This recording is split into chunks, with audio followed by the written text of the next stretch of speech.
Debbie, I'm going to start with you. Okay.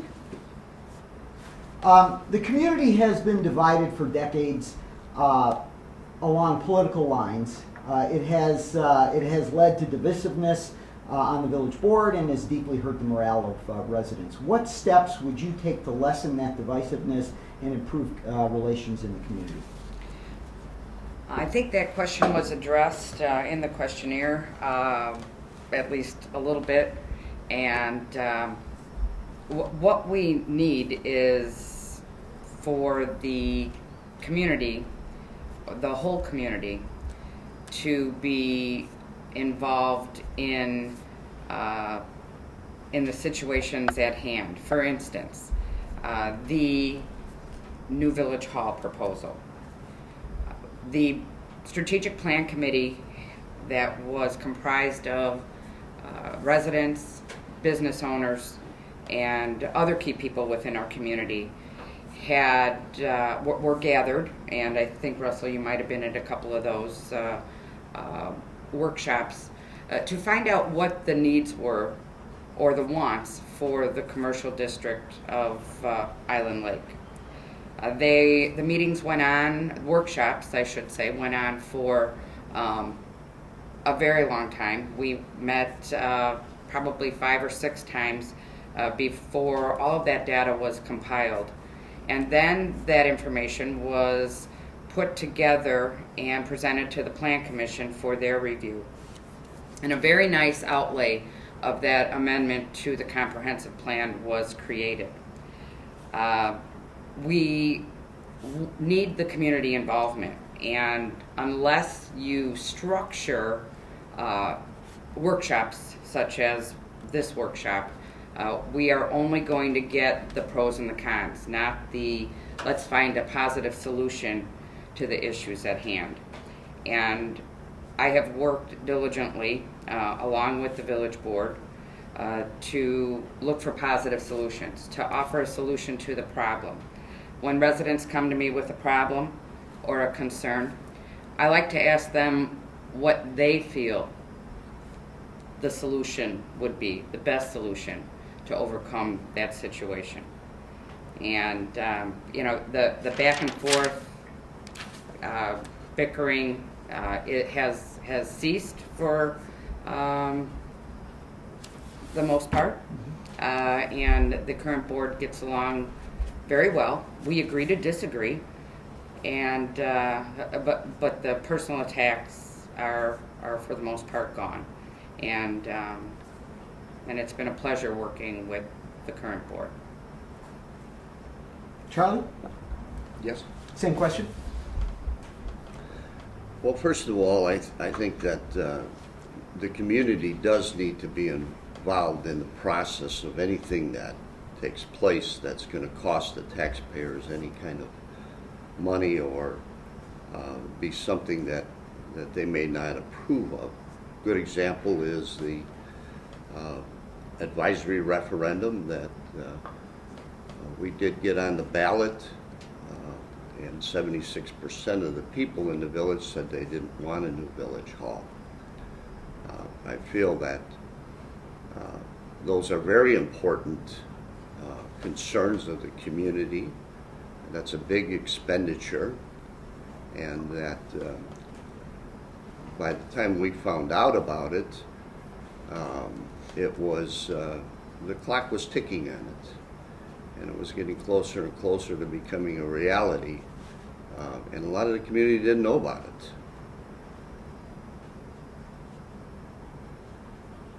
We need to open government up, let them have a little more voice in what's going on.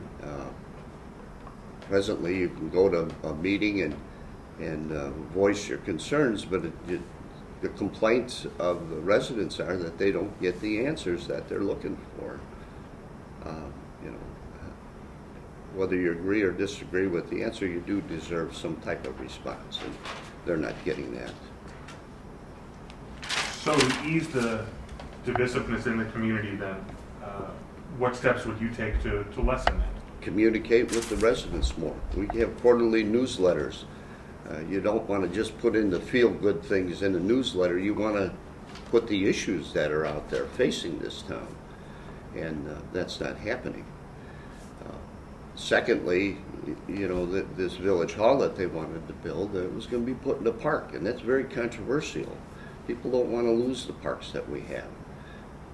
It was going to be in Water Tower Park, and that park is used for circuses, carnivals, events, and we didn't want to take the chance to lose that.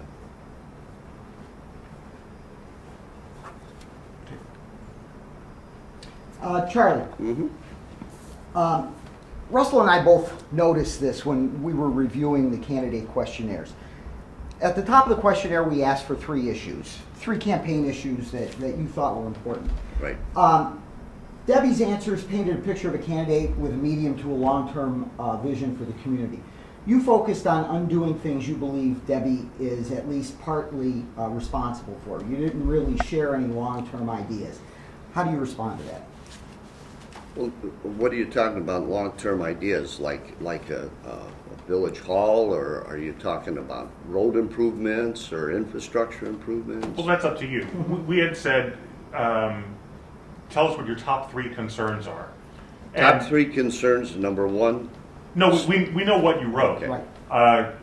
We wanted to find out why your top 3 concerns were more about undoing things that the previous administration, or the current administration, I should say, had done, rather than looking forward. We're not saying one is better or worse. We just wanted an explanation of why those 3 things were your top 3 concerns, whereas your opponent was looking forward. Well, I guess I'm on the outside looking in, number 1. As far as the priorities and things that I feel should be done that'll make our community better, is the spending that's going on right now. We could take that money and use it to improve the roads. I mean, the attorney fees are out of this world right now. That needs to be checked. And I'm not saying that I want to stop the progress of the community. I just want to put things in perspective. We got a so-so economy out there, and a lot of people are hurting. And we need to tighten our belts and make do with what we have, with the times the way they are. I mean, we've all had to do that on our own, and the village should be no different.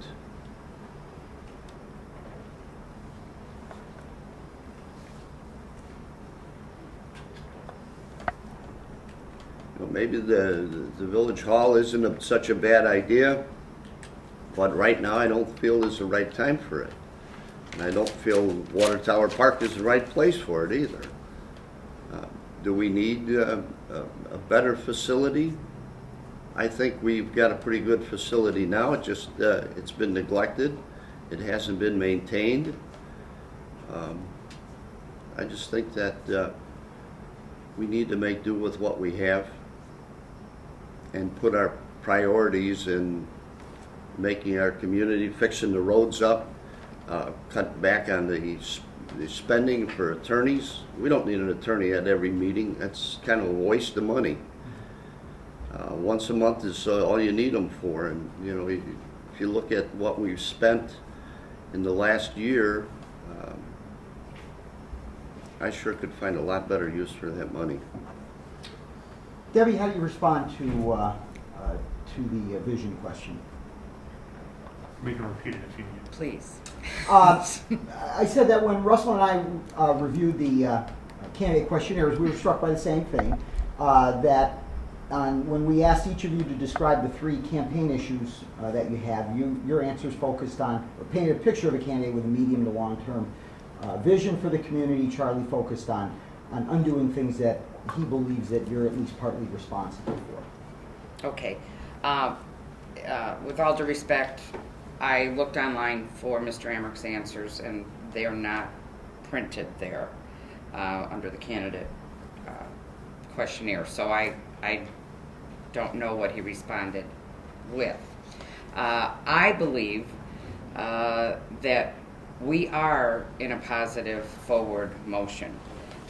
The last 4 years, of our economy, of which I was at the helm of the village, were very tumultuous. We worked diligently with owners of bank-owned property of our developments up north to finalize the infrastructure that had begun, backfilling curbs, the sidewalks to nowhere. As that was completed, trees were put in, curbing was backfilled, grass was planted. The people that had purchased homes on the north side of town in under our not finished development had every right to have a finished product for themselves. So we worked with the banks and we got that completed, and as the economy turned, those properties were purchased. We worked again with the banks to have that a smooth transition. New building has started. We have 3 new housing starts in Walnut Glen now, and we have an additional 11 projected to also permit out in the year 2013. Also in Walnut Glen? Walnut Glen and Prairie Woods, the same developer bought both sides of the street. The roads, yes, they are an issue. We have worked again to look at what we can get with the MFT funds. However, with MFT, that is never going to be enough to improve the roads as they are. Burnett Road is slated to be totally resurfaced in this next budget year. We are in process of engineering with that. That has been a large complaint of residents over the last couple years, and it is used as a thoroughfare for residents and people outside our community to get to Route 12. So that really needs to, I mean, you drive down the middle of the road, you need to definitely address those issues. We are looking for Hummel and Kemper to participate in those improvements and fixing the road in front of their business establishments because they have a lot of truck traffic. On the west end of that road, part of that development is pre-annexation of the Remus Lodge property. There's a portion of the property on the Burnett Road side that is going to be annexed, and with that entrance to their proposed development, we're looking to have them also participate in that road improvement. The legal fees. I know, Russell, you have done a couple articles in depth on our legal fees. One of the uniqueness issues that I have found in talking with officials from other towns, including Vernon Hills, is that we use Ansel & Gling for all of our legal needs. That being labor, it's also our development, our police work, and litigation, as well as just the administrative legal fees. Our administrative legal fees, which does the ins and outs of the daily activities in the village, including rewriting our code book, which had language in it that horses still drank out of troughs in the 1950s. That is one of the accomplishments that we have achieved. And yes, it costs money to have that done. Our administrative legal fees, and we simplified it by breaking it out for the annual year of 2012, were $106,000, and that included the finalization of that code book. All of the rest of it, we have nothing there's no way to fight that. We have to have union negotiations. Unions were created in this village over 8 years ago, and unfortunately, they needed to be redrawn. FOP took over from ICOPS. The police officers, sergeants, and dispatch chose not to use ICOPs any longer. It was their right as union members to switch unions, and that took us a lengthy amount of time, probably 18 to 24 months. I worked diligently with Local 150 for our support staff as well as Public Works. That one went quite quickly, and we did a lot of restructuring of our employees so that areas are better managed. We don't have employees. Their 8 hours in a day is much more structured and giving the village and the residents a better bang for their buck. So I kind of have there's mixed feelings when I hear legal fees are out of control. I think a village of 8,000 people using $106,000 for administrative costs is reasonable. The rest of it, in other villages, they use various attorneys. Mm-hmm. We just happen to lump it all into Ansel and Glink because they are able to service us with specialization in all areas. And we're going to ask in a little bit about legal fees too. We've got a question about that for both of you. Might as well transition to that right now. All 6 of the village board candidates and countless residents have said the village legal bills are too high. Even when you eliminate the 4 months where you and the trustees were fighting each other over separate attorneys. The bills are significantly higher than a lot of other towns in Lake County. And including in those who say they're high are the 3 members of your own slate. What will you do to get those bills into an acceptable range? You've stood by Ansel Glink and the services they provide. Is the village staff simply calling them too often? For example, why was the firm part of Mr. Amrich's recent candidate appeal? The candidate appeal, by state statute, we have got to provide an electoral board for the residents of our community. That electoral board needs to be represented by legal counsel. It's a right that any resident has to bring forward. But at that point in the court case, the appeal was not of the electoral board decision, is my understanding. Is that correct? Correct. I've heard from more than one elected official in other communities that once an appeal, and I've never seen an appeal go to court. We've heard that once the appeal goes to court, it's no longer the village's involvement, but the person who brought the complaint versus the candidate. And other than that one hearing where they were asking for Connie to be forced to add Charlie's name to the ballot, and she was defendant in that case, I couldn't figure out what Ansel was doing there. Well, that was. And again, I've mentioned to you, I've never seen anything like this, and nor do I understand the concept of Illinois election law. It's the way this has taken place. Where Connie was concerned, so you're talking about where Connie was concerned, that never went to the actual appeal because of the filing.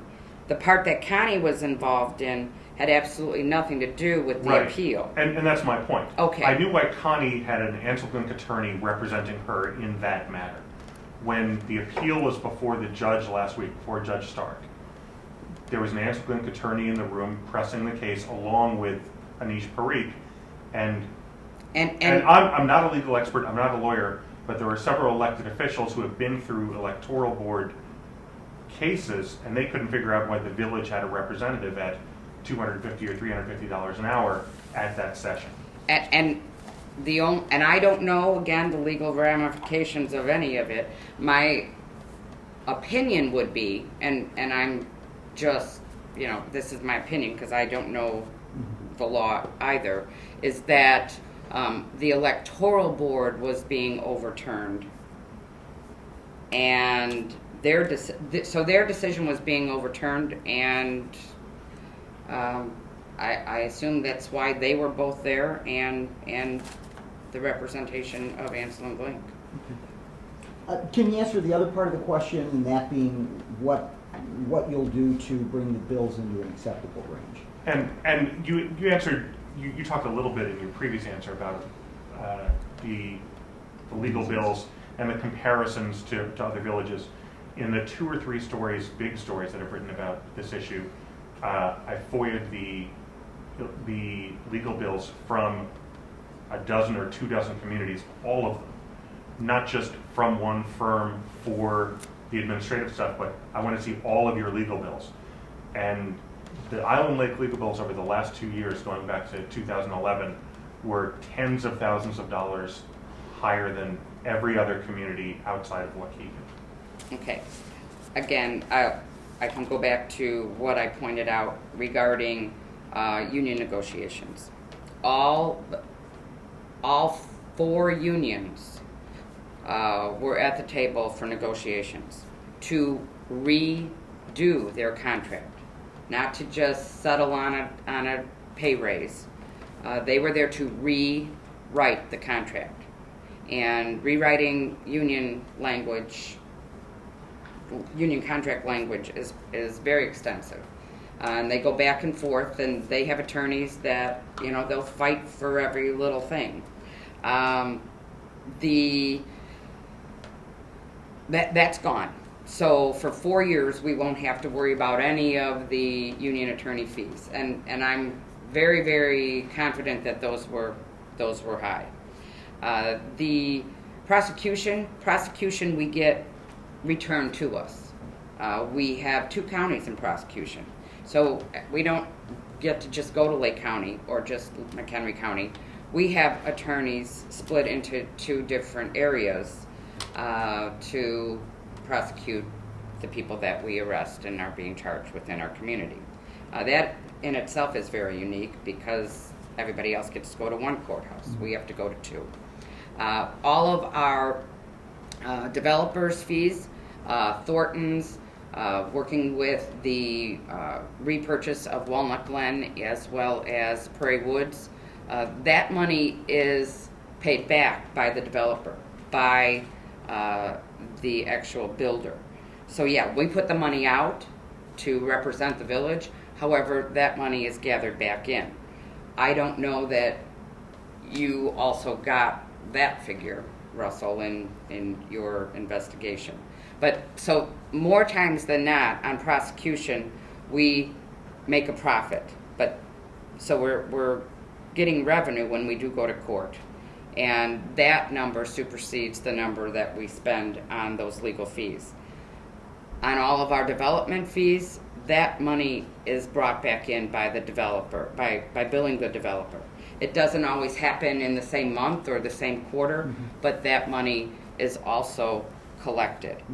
And the only number we can really talk about is the administrative fees. Now, part of that administrative fee was working with redoing the comprehensive plan, with working with John Huziel and Associates in doing the strategic plan workshop. Of course, you want your attorneys there so that you're doing the right. You want to make sure you're doing the right thing for the community. Redoing the code book, that was done over 2 budget years at a total of $25,000. There's a lot of code, and making sure that the language is correct and cohesive to the way the village operates is a detailed process. So all of that has been complete. Therefore, I do not see our legal bills being anywhere near what they have been in the past. Charlie, what do you think has to be done? Well, first of all, I think I mentioned that before. You don't need an attorney at every board meeting.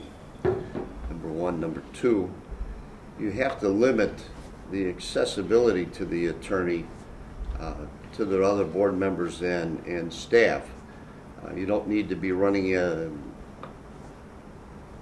a bill. Just clock's ticking. Whenever you call an attorney, they're going to start billing. So save your questions for when the attorney is there, if it's at all possible, and if it's not, then keep it as short as possible. The other thing is, as far as negotiating contracts and so on and so forth, I don't think you need to have the same law firm doing the negotiations when it comes to labor. I understand that Ansel and Glink does everything. Well, that's great, but I've always found that I'd like to have an independent person doing the negotiating as far as union contracts. But Why for union contracts? I don't know. I just I feel that that's a specialty. Usually, it's an attorney that's what their law firm specifically does, Mm-hmm. and they know how to deal with the issues that face negotiators and coming to an agreement with that union where we can all live with. Charlie, we'll start with you on this Okay. one. One of your campaign issues is to open public comment at board meetings to include dialogue from elected officials and department heads. Few, if any, other boards we cover encourage such two-way conversation during public comment. Saying that to allow it would be to create public inquisition of staffers and elected officials, which is what happened at a village board meeting in January. What format would you use to do that without losing control of meetings and keeping the board from accomplishing important business? First of all, the way I was mayor for 20 years, and the way I used to do it is we had 2 committee meetings a month, and then we had your formal business meeting. At the 2 committee meetings, that's where I encourage the residents to come. If they have any questions or issues, those are the ones to come and address the board.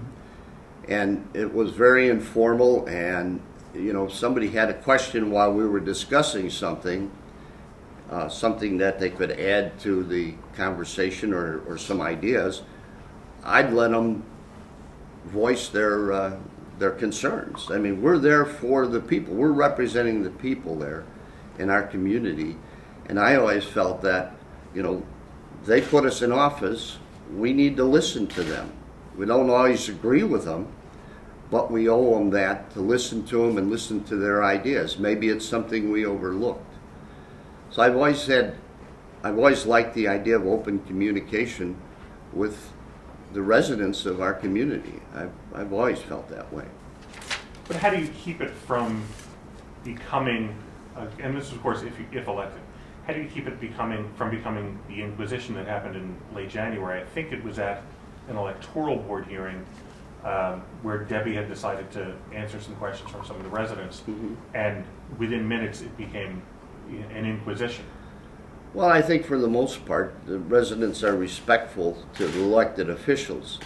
Obviously, they weren't happy with the outcome of the electoral board meeting, and that's a kind of a natural reaction. You get mad, you want answers, and sometimes they're not the answers that you want to hear, and so you're upset, and residents get unruly. How am I going to stop that? I'm not going to let it happen. First of all, I'm going to listen to them, and I'm going to, before I ask the people to speak, I'm going to ask them to keep this respectfully, and I haven't had any problems in the past, let's put it that way.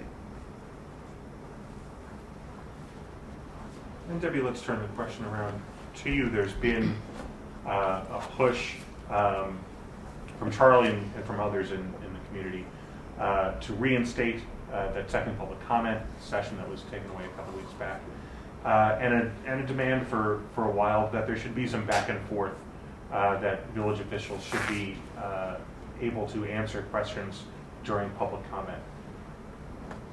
So far, you guys generally haven't done it. Why not? Tell us why you haven't. Okay, it was actually a decision of the board, 5-1 decision of the board, to remove the second public comment for the mere reason that it was not being used effectively. What had been recommended by a couple of the trustees was to have the public comment be addressed then in the beginning, so that people could voice their concerns and then be answered in a respectful, more structured manner when it came to items from the mayor and trustees. Unfortunately, the group of people that are now attending the board meeting are have become unruly, and we have business to conduct, and it was the desire of the village board in order to keep a more business-oriented meeting to release the second public comment and answer those questions accordingly.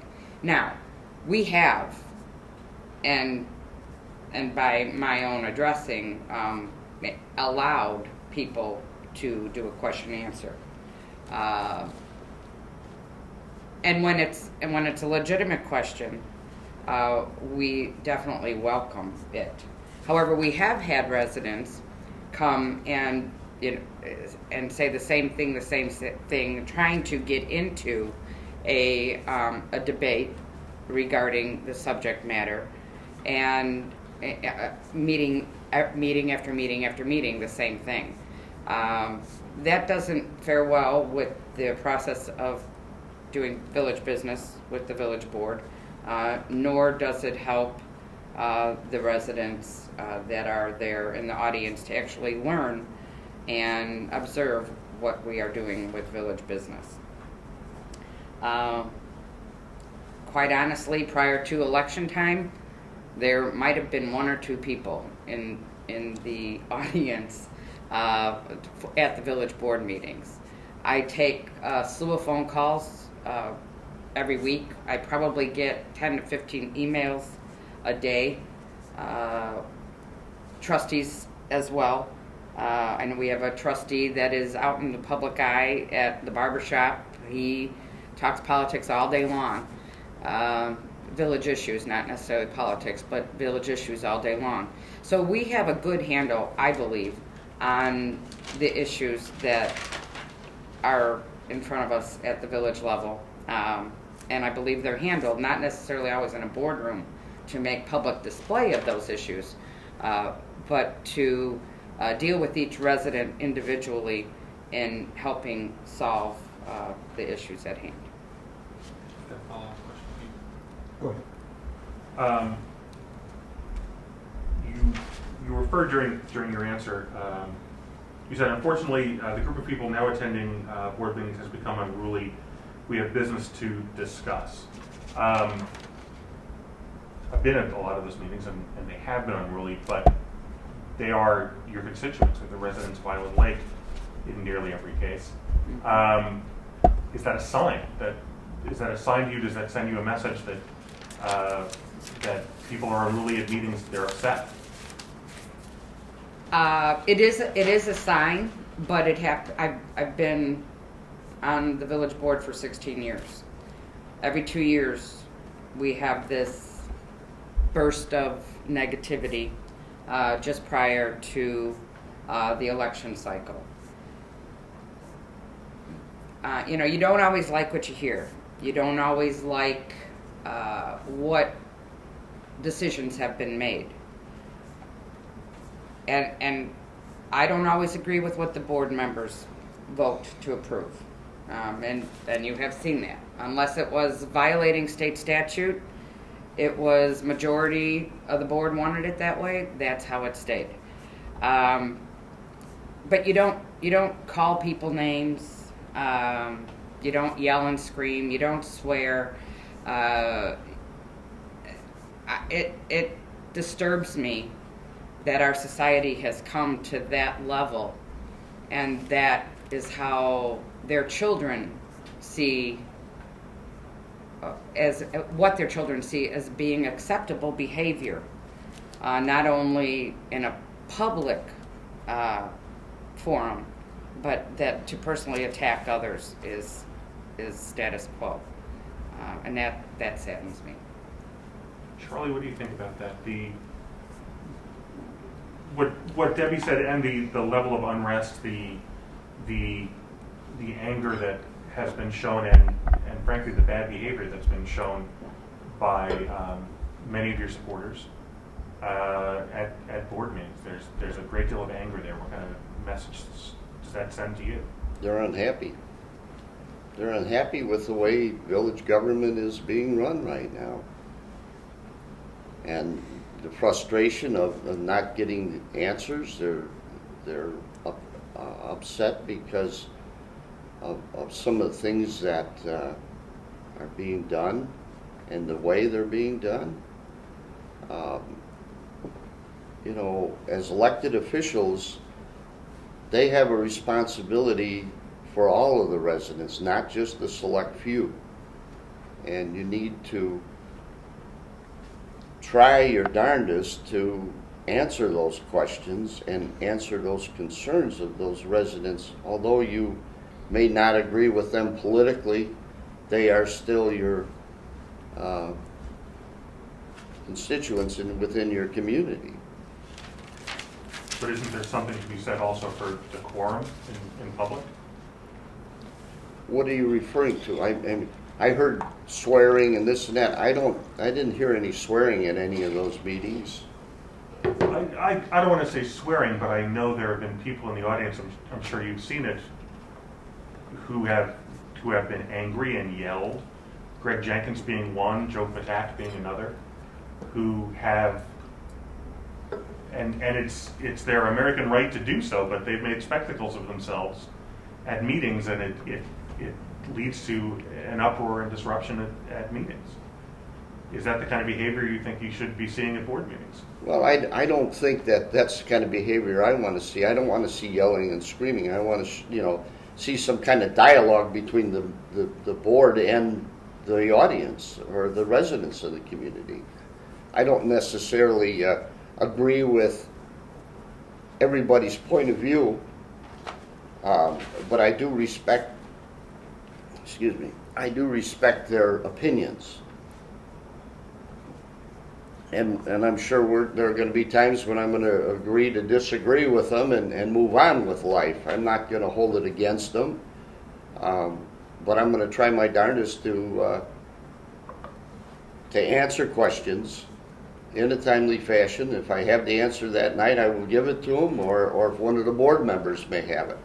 I want the board to be more involved in addressing the residents. It's not just the mayor up there. You've got the clerk, and you've got 6 elected trustees up there that are responsible, and they need to be part of the solution also.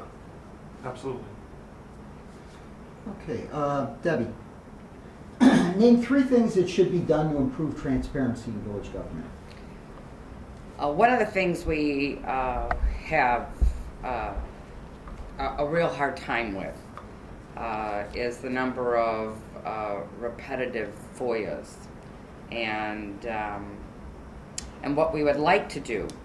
One of the things that I have proposed and our IT group is working on is to post FOIA requests and the information that has been filled in those FOIAs, so that the same information is not repeated, because the people that are, they don't know what they don't know. Mm-hmm.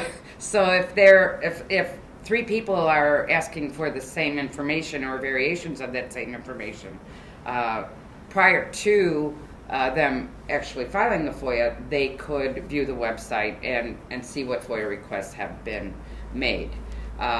Legal bills are one of the items that have been repeated to be FOIA'd by various residents, and it would be much more cost effective and and use the clerk's time in posting the actual FOIA and the information that was requested. So that is one that we are working diligently to do as well. I'm going to interrupt for just a second. Mm-hmm. So, just to be clear, so you're suggesting as one way to solve transparency or to improve transparency, to post every FOIA request and the answers to them online? Correct. Everyone? Correct. Okay. Correct. Secondly, again, Russell, you are aware of this. We have in the last 2 years, revamped our whole IT system.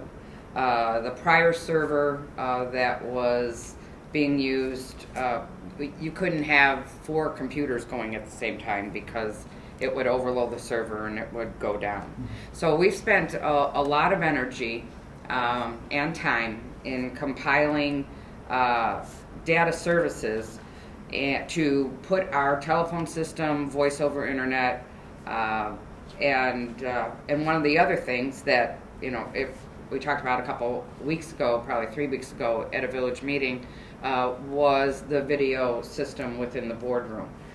We had it removed, and there was a whole, I suppose, a menagerie of things that happened around that. But we finally got it back from the state's attorney's office, and in that, it kind of brought to light that we need to put that additional program on our server in our computer system so that we can video record the board meetings so that they can effectively be out there. That was done for a very long time by an outside source, CBGIL, Lori Rabatini's system, and when she fell ill and did not attend meetings anymore, that kind of went by the wayside. So we kind of had somebody doing it for us. It wasn't on the village site, but it was being done, and residents that wanted to see the meetings could. So that is probably stage 3 of upgrading our IT system as well. So that's something you advocate, recording and broadcasting Absolutely. board meetings on video? Absolutely. On the website. Mm-hmm. Well, yeah, Comcast is a bit too expensive. Do you have a third? Third, transparency is to, yes, I do, and that is something I'm also working with as well. Currently, we only send out a newsletter. It was quarterly. We moved it to 3 times a year, trying to put the recreation program combined within there. I have since investigated the concept of doing a monthly newsletter, online newsletter. So what I have and it has not been put into procedural mode yet, but the girls in the front office, when a resident calls in or comes in, ask them to update their telephone number and get their email address so that we can do an email blast each month of the goings-on in the village, what the agendas are, what the upcoming issues are, so that it's in front of them. The information age is, unfortunately, as you all know, going from paper to the internet. And, you get a whole bunch of stuff in the mail, you don't necessarily look at it.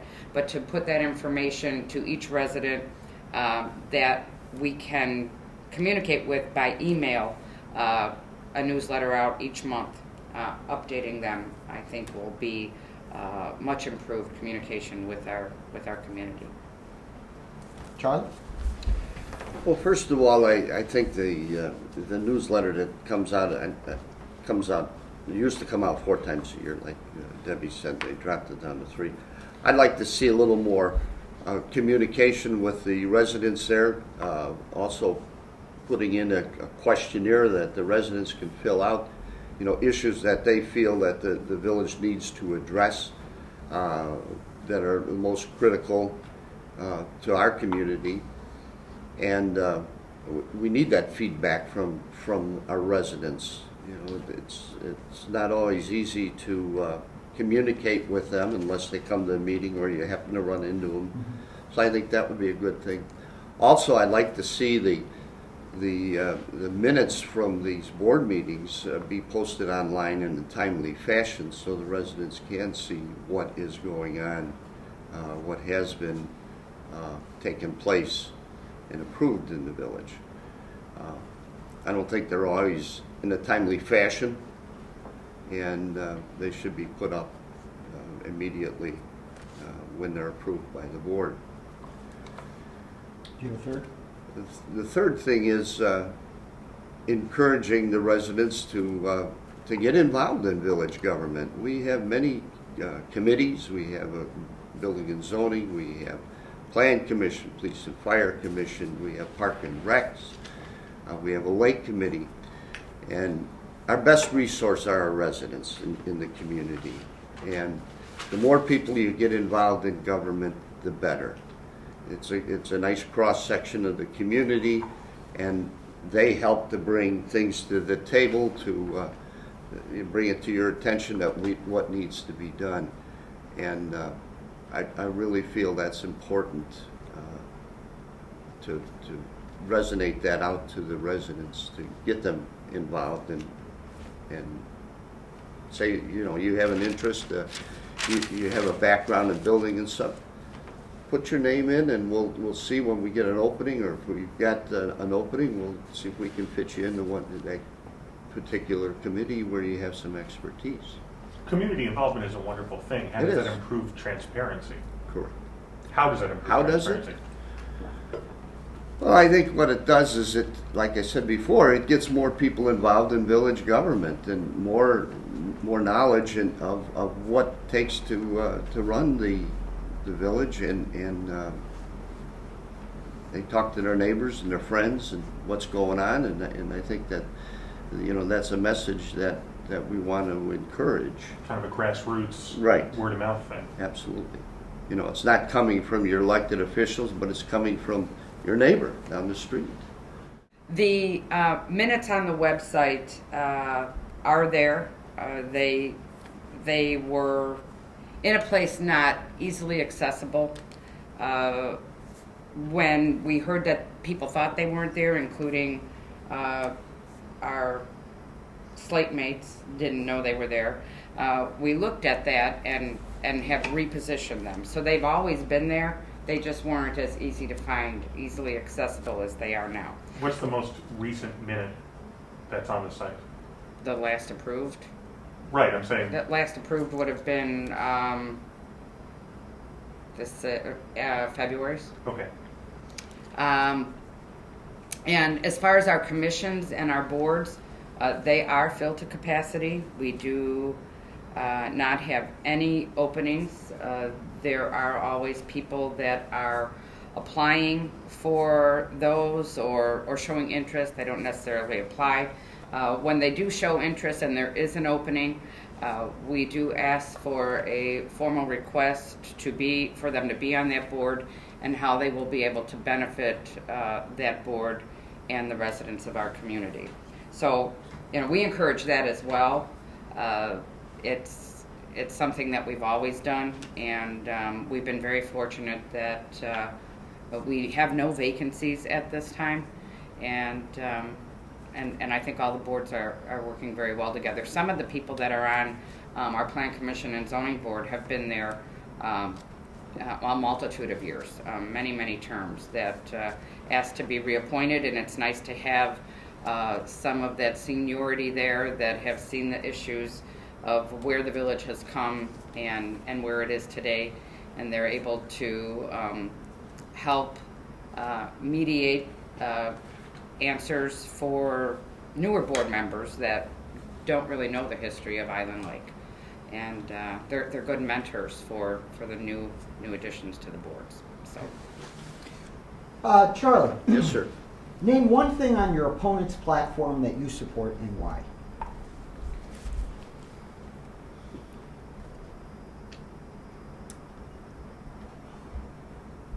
Got to think about this for a minute.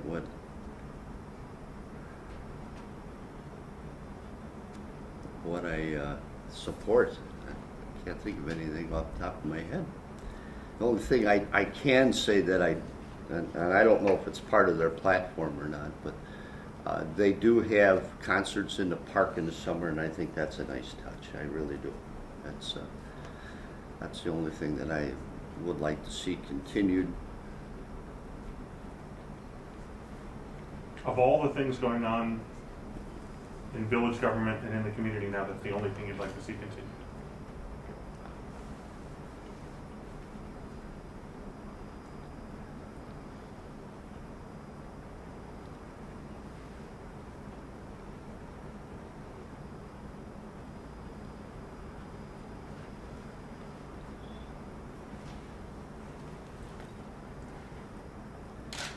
Well, I think yeah, I guess that's about it. Debbie? Yes, I would like to respond because there are a lot of issues on the platform. However, on the opponent's platform. However, most of them are conveyed in a negative tone. I think to move a village forward, you need to establish goals in a positive mindset. One of the things that I agree with and that have been pressing within our community for several years is our pavement management. And we have had pavement management programs put together, as I said a little earlier, I believe, that the funds are just not always available with MFT, with our motor fuel tax that we get. I'm going to interrupt for just a second, just so I'm clear with the answer. When you say pavement management, you mean? Improve our roads. Okay. Yes. Just wanted to be clear. Yeah, just resurfacing the roads, managing the roads. We do a lot of spot checks. We only take a certain portion of the community each year to do total resurfacing, but the pavement management funds, which is our motor fuel tax, I'm missing water now, sorry, is adjusted by our population. And I don't know the actual percentage of what we get per capita, but that's what that number is based off of. So it's very small.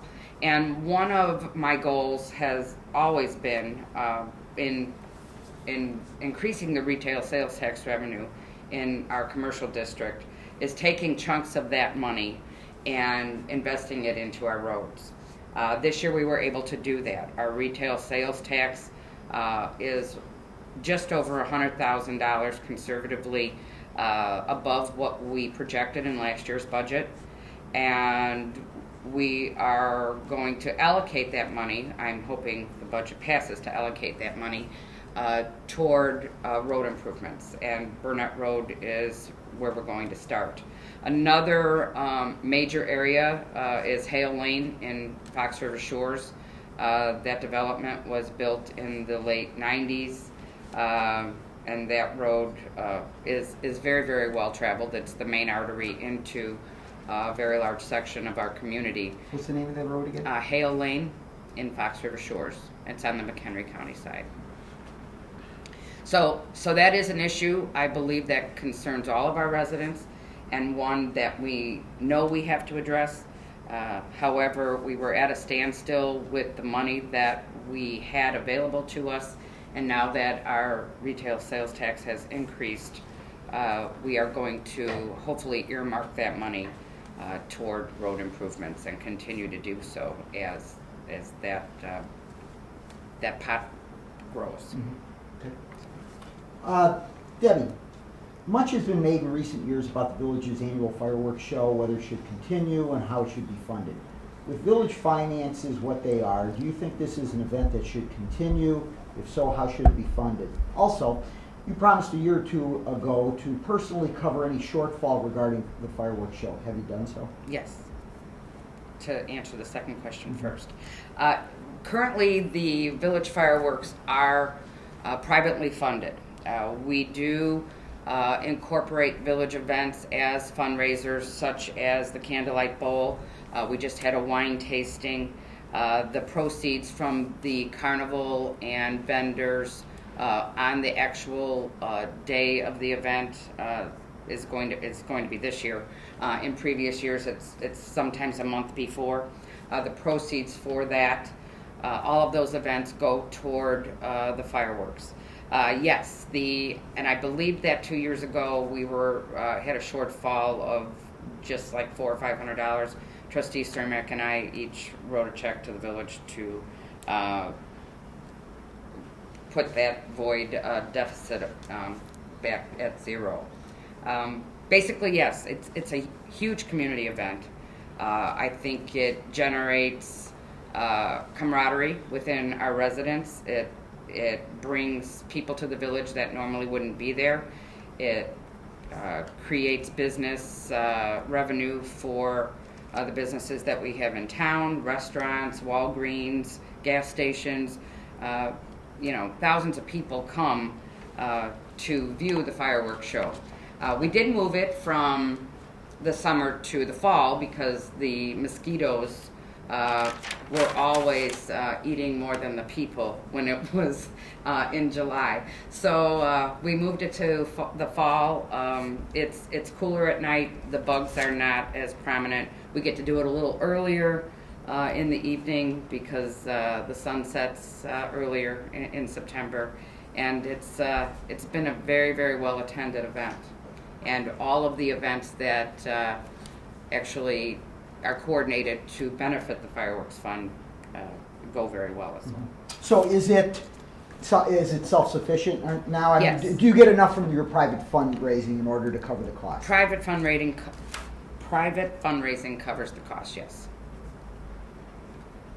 It's been recommended, I believe Trustee Rabatini was the last one to recommend it, that part of the funds come out of the village budget, but it seems like this works really well, and we keep the scope of the cost of the fireworks in line with what it is that we know that we can raise. Charlie? Well, I like the fireworks. I think it brings the community together, and I think it's something that we need to continue. I know in the past when I was mayor, we had started the fireworks back then, and it brings all of the organizations within the community together to make it happen.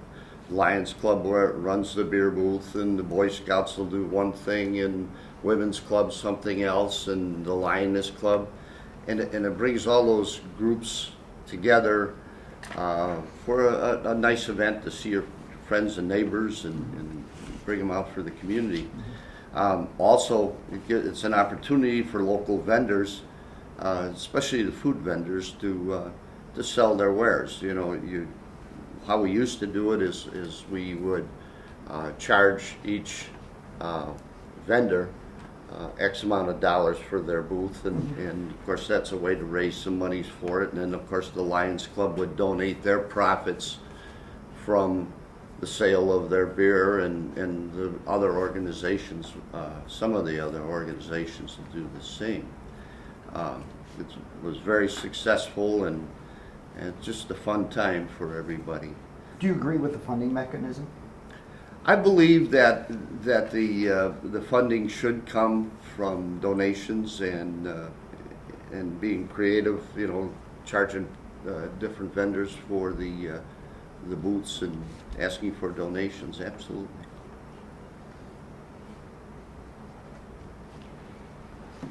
Russell, anything? I just wanted to give both of you, we've been peppering you with questions, and we've got 5 more minutes. Wanted to give both of you an opportunity for a closing statement, as it were. Is there anything that we didn't address, that we should address? Brief, of course, because we've only got a couple minutes. Debbie, I think you answered the last question first. So, Yes, I did. Charlie, is there and this is more for Pete than it is for me. You've got a couple minutes to sell yourself. Well, what I'd like to do is, I was mayor for 20 years. I have a lot of experience in municipal government. I've been instrumental in getting millions of dollars in grants for Island Lake over my 20 years in office, and I plan on pursuing that, bring some more grant money back to our village. As we know, it's not easy. There's not a lot of money out there. But there is some, and we need to pursue those avenues to try and bring that money back to our community here, so it's a little bit less of a burden on our residents. Also, I want to be a good steward of the village's tax money that comes in, and I don't want to see us running up big attorney bills. I want to see those monies be used for roads and other public improvements within our community. You can do a lot of road work for $100,000 or better, and I would like to see that happen. Also, I've always been one that I may not always agree with your comment, but I'm a good listener, and I like to hear what the people have to say. Whether I agree with them or not, it's not always the case, but I respect the residents for their opinion, and I want to hear from them. And my door is always open. I'm not going to, so you got to have an appointment to come see me. If I'm there, come on in and talk to me, and let's see what we can do to solve your questions and problems. So, also, I would like to I'd like to see the rest of my slate get in also, because they all have some good ideas. They've got a good background. They can bring a lot to the table in the village. I want to see an end to the bickering also. I don't want to see the residents all up in arms. I want to quell that before it happens. And keeping the residents informed of what's going on is very important in doing that. And that's what I would like to do. Debbie, closing remarks, closing thoughts. Closing remarks. I'm assuming you've looked at our achievements and accomplishments as well as our goals. As I mentioned earlier, the current village board is very cohesive, and we feel we are on the right track with bringing the village of Island Lake back into a positive mode. We want to continue to work with developers, both commercial and residential, improving our tax base, and it may be a while down the road here, but if we can definitely spurt our commercial retail sector, we can, in all essence, give a tax abatement back to our residents. The concept of taxes is being misconstrued, and my tax bill, my property tax bill is $9,009 annually, and $361 of my tax bill goes to the village of Island Lake. I get a lot of services for $361, and yes, taxes will always be an issue. If in fact we can generate more revenue in our retail sector, which is my plan for the next 4 years, we can very easily entertain a tax abatement to our residents. We're